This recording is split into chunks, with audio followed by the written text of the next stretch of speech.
Now, I've broken my arm, but it won't stop me doing my job. It's so banal as not to need saying. But when an MP says, I am clinically depressed and I'm taking medication for it, it's another matter.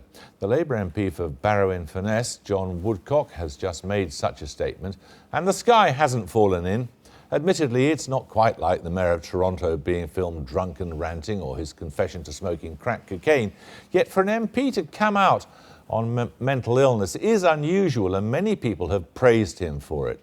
He's here. Why did you find it necessary to make this statement? Well, I feel slightly self-indulgent being here talking to you, but... We invited you, it's fine. Well, thank you.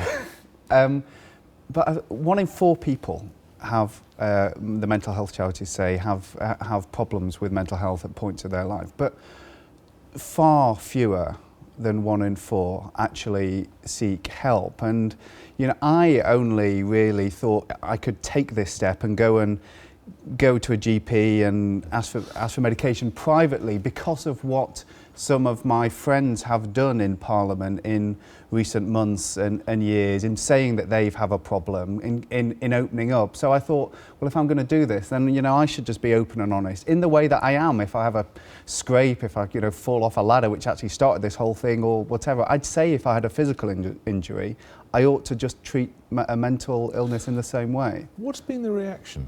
Well, it's been overwhelming today, actually. I mean, really, really lovely. Supportively? Yeah, really lovely. I mean, lots of people in the constituency on Twitter and Facebook saying nice things, people down in Parliament coming over and saying well done. Look, I'm sure there will be people up in Barrow who are concerned about it, and you just need to say to them, well, you know, I feel I can do the job, and I'm making a decent fist of it at the moment, I think. And actually, this is about me wanting to get better and being and seeing, and I want more people. We should see treatment as a way of actually overcoming issues rather than suddenly flagging up a problem and everyone being worried about it.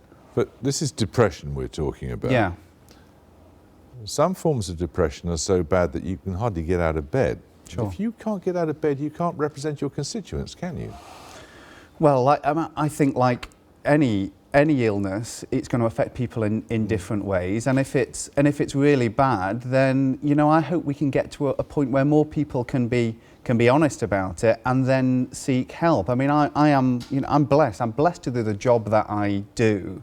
I'm blessed that I can still do it despite what I've got. And even if you know, and if it were worse than it was, I'd still want to go and seek help. And I'd like to think that more people could be open. And if we can remove this stigma that there is still lingering around mental health problems, then I think more and more people will be able to feel that they don't have to sort of be silent about this, suffer at home, not even talk to their family often, which so many people, even today, have been coming up to me and saying, look, I've had this and I haven't been able to say. If we can normalise this, it'll make a big difference. You mentioned the figure of 1 in 4 people having a mental health problem in the average year. That means there's well over 150 MPs who are probably in that situation, doesn't it? If they're representative of the people as a whole. And yet what you've done is really unusual. Well, I guess I'm not the first. I mean, Kevin Jones, Charles Walker last year both talked about mental health problems in the chamber. My friend Alistair Campbell has said a lot about it. I don't think we should be in a position where people have got to fess up, and I thought, you know, times in the past where people have tried to force it out or spread rumours about mental, you know, if people want to keep this as a private thing, that's absolutely right, and they should be able to do so. But I just hope more people, you know, even if they're doing it privately, if they are struggling, are going to go and try to get help and get themselves better. Is there a particular problem about being open about this when you are a politician and you can't really show weakness? I think that's clearly been an issue. I mean, I'm reading the biography of Lyndon Baines Johnson, actually, as it happens, and it talked about how after his heart attack in the 1950s, he was very depressed, and I think he took pills back then. There was no way he was going to say, and that has been a thing. But we are so often said, rightly and understandably, you're not real, you've just got this image which is not remotely realistic, we don't believe you. So, I've just decided to say what is happening in my life, and people have to make a judgment on that now and, and at the election, I guess. Thank you very much. Thanks, Jeremy. Good luck.